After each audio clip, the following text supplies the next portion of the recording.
শরীয়তের মধ্যে, ইবাদতের মধ্যে মেহনত চালাও, মেহনত চালাও, মেহনত চালাও। বলে হাফিজ ভাই কিসের মেহনত? মেহনত হলো তাকওয়ার মেহনত, ইখলাসের মেহনত চালাও, তাকওয়ার মেহনত চালাও। চালাইতে চালাইতে দেখবা আরে আল্লাহকে ডাইরেক্ট দেখা যাবে না, তবে আমার মাওলার কুদরতের ঘ্রাণ তুমি নাকের মধ্যে পাইবা। या इलाही मुझसे मुझको दूर कर, ताकि देखो मुझ में तुझको एक नजर। या इलाही तू मेरा माबूद है, या इलाही तू मेरा माशूक है। আপনাদের কষ্ট হয়? আল্লাহ সবাইকে কবুল করেন। এবার আসেন তিন কথার জবাব দেই, মনে আছে না? ইবাদত কি, ইবাদত কেন, ইবাদত কিভাবে? খুব সংক্ষেপে বলছি। মানুষের জীবনে প্রতিটি সাবজেক্টে ক্ষেত্রে আল্লাহর হুকুম বাস্তবায়ন করার নাম ইবাদত। মানুষের জীবনের প্রতিটি ক্ষেত্রে আল্লাহর হুকুম বাস্তবায়ন করার নাম। আল্লাহর হুকুম নাই, আল্লাহর নির্দেশনা নাই, এমন কোন কাজ আছে দুনিয়ায়? বলেন। এরে আল্লাহর বান্দারা, আল্লাহর হুকুম জীবনে বাস্তবায়ন করো। অনেকে মনে করে মসজিদে ঢুকো, তসবিহ লও, জিকির করো, ফাকরি বান্ধো, তেলাওয়াত করো, ইবাদত শেষ। না, ইবাদত একটা বিশাল বড় চাদর। গোটা দুনিয়াটাকে ইবাদতের চাদরে আল্লাহ আটকায় দিয়েছেন। তুমি বাথরুমে যাও ইবাদত, খানা খাও ইবাদত, ঘুমাও ইবাদত, ব্যক্তি হিসাবে তুমি আল্লাহর হুকুম জারি করো ইবাদত, সন্তানের উপরে আল্লাহর নির্দেশ জারি করা ইবাদত, তোমার স্ত্রীর উপরে আল্লাহর হুকুম চালাও ইবাদত, তোমার সংসার চালাও ইবাদত, তুমি ব্যবসায় যাও আল্লাহর হুকুম মতো ইবাদত, তুমি আল্লাহর হুকুমে চাকরি করো ইবাদত, আল্লাহর হুকুমে তোমার সমাজটা চালাও ইবাদত। আল্লাহর নির্দেশনা নাই বলতে কোনো কাজ নাই। জীবনে সব ইবাদত, জীবনে সব ইবাদত। ইবাদত কি? আল্লাহর হুকুম জীবনে বাস্তবায়ন করা। ইবাদত কেন করব? ইবাদত কেন করব? একমাত্র কারণ রবের সাথে হবে আমার মুলাকাত, রবের সাথে হবে আমার মুলাকাত, আর পুরস্কার হিসাবে পাবো জান্নাত। পুরস্কার কি? টার্গেট কি? ইবাদত করার টার্গেট কি? রবের সাথে মুলাকাত। ফামান কানা ইয়ারজু লিকা রাব্বিহি ফালইআমাল আমালান সালিহা ওয়া লা ইউশরিক বিইবাদাতি রাব্বিহি আহাদা। আল্লাহ বলেন, নবী বলে দেন, আমার সাথে যারা সাক্ষাৎ করতে চায়, আমার মুলাকাত চায়, তাদের কর্মসূচি দুইটা। এক নম্বরে নেক আমল করবে, দ্বিতীয় কর্মসূচি নীতিবাচক। শিরিকের গন্ধ যেন না থাকে, শিরিকের গন্ধ যেন না থাকে। আল্লাহ যত বড়, আল্লাহর ইজ্জত, আল্লাহর ওয়াহদানিয়ত তত বড়, আল্লাহ পাকের ক্ষমতা তত বড়। এই ক্ষমতার কারো নাই। যদি মনে করে আছে, মনে করার নাম শিরক। যারা মনে করবে তাদের নাম মুশরিক। মুশরিকদের জন্য জান্নাত হারাম। ওয়ামান ইউশরিক বিল্লাহ ফাকাদ হারামাল্লাহু আলাইহিল জান্নাহ। ইবাদত কেন? রবের সাথে মুলাকাত। পুরস্কার কি পাবো? কি পাবো? জান্নাত। আল্লাহ নিজেই বলেন, ইন্নাল্লাযীনা আমানু ওয়া আমিলুস সালিহাত কানাত লাহুম জান্নাতুল ফিরদাউসি নুজুলা। ঈমান আনো, নেক আমল করো, ফলাফল পুরস্কার পাইবা তুমি জান্নাত। আর জান্নাত পাইয়াও তোমার অন্তর শান্ত হবে না। আসল হলো রবের সাথে মুলাকাত। জান্নাত সব গেছি গা, জাহান্নামীরা জাহান্নামে, জান্নাতীরা জান্নাতে। সবাই রুমে রুমে আছে, বিল্ডিং এ আছে। ওখানে কোনো পুরা নাই, পুরি নাই, কালো মানুষ নাই, ওখানে বাথরুম নাই, ওয়াশরুম নাই। জান্নাত এত সুন্দর। এবার আল্লাহ যাবেন, আল্লাহ যাইয়া বলবে, ও আমার আদরের বান্দা বান্দিরা, জান্নাত পাইছুনি? বলবে, হ্যাঁ রব পাইছি। সাপ মিটছে? হ্যাঁ মিটছে। ওই যে জান্নাত পেয়ে খুশি হইছো, যার জান্নাত তারে দেখছো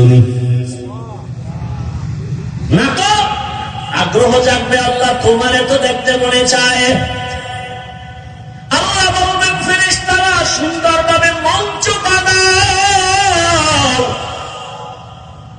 স্টেজ বানাও, আজ আমি আমার আশিকদেরকে 70,000 নূরের পর্দা উঠাইয়া আমি এমন ভাবে আমার মুহাব্বতের গোলামদের সাথে মোলাকাত দিব। পূর্ণিমার চাঁদ দেখতে গিয়ে যেমন কারো কোনো ভিড় হয় না, ধাক্কা ধাক্কি হয় না, আমার জান্নাতীরা আমাকে এরকম স্পষ্ট মজা করে দেখবে। আল্লাহরে দেখতে চাননি?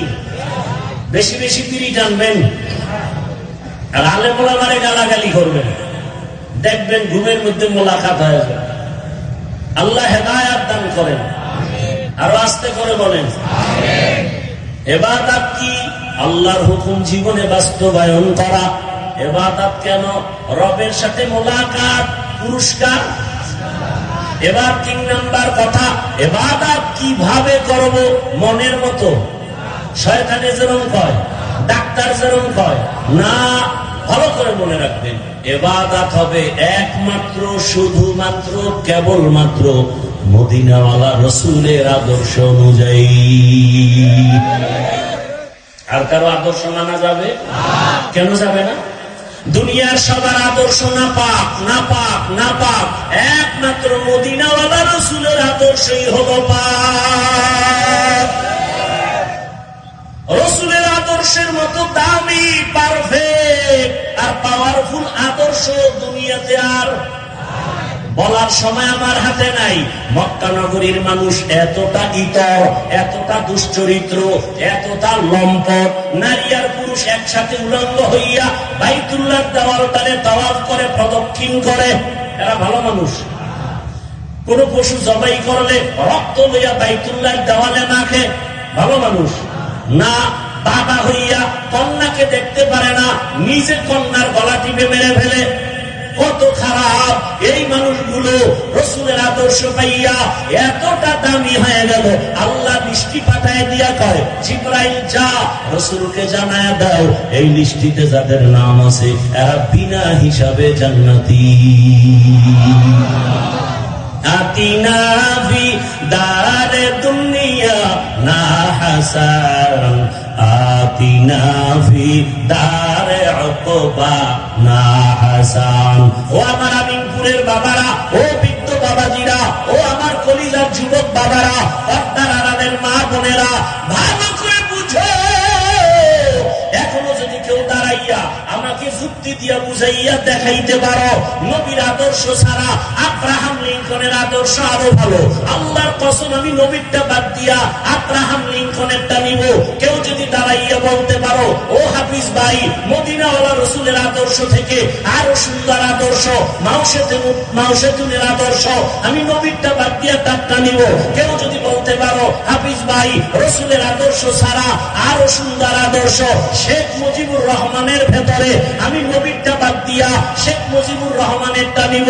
কেউ যদি বলতে পারো হাফিজ ভাই নবীর আদর্শ বাদ দিয়া আরো সুন্দর আদর্শ জিয়াউর রহমান সাহেবের ভেতরে, আমি নবীরটা বাদ দিয়া জিয়াউর রহমান সাহেবেরটা নিব। কেউ যদি বলতে পারো রসুলের আদর্শ থেকে আরো সুন্দর আদর্শ এরশাদ সাহেবের ভেতরে, আমি নবীরটা বাদ দিয়া এরশাদ সাহেবেরটা নিব। বলতে পারবা কারো কলিজা আছে না?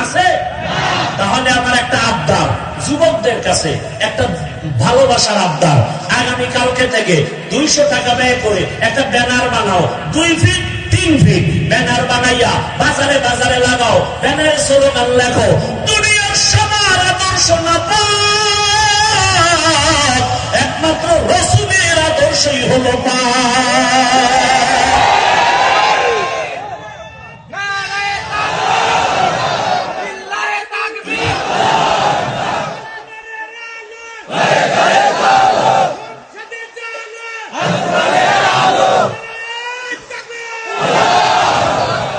দুনিয়ার সবার আদর্শ কি? রসুলেরটা। দুনিয়ার সবার আদর্শ না পাক, রসুলের আদর্শ একমাত্র পাক। ব্যানার বানাও আর বাজারে গ্রামে লাগাও, আর একটা ব্যানার বানাও, ওই ব্যানারে লিখবা আল্লাহর কসম এই জমিনে যতদিন পর্যন্ত রাসূলের আদর্শ কায়েম হবে না ততদিন পর্যন্ত জমিনে শান্তি কেউ দেখবে না। শান্তি আছে নাই? রসুলের শান্তি ইসলামে, শান্তি হলো ইসলামে, কোরআনে, রসুলের আদর্শের মাঝে। এই যে এখানে আপনারা দীর্ঘ টাইম বসে আছেন, কত গরম, এরপরও কোন লড়াছড়া আছে? কোন বিরক্ত আছে?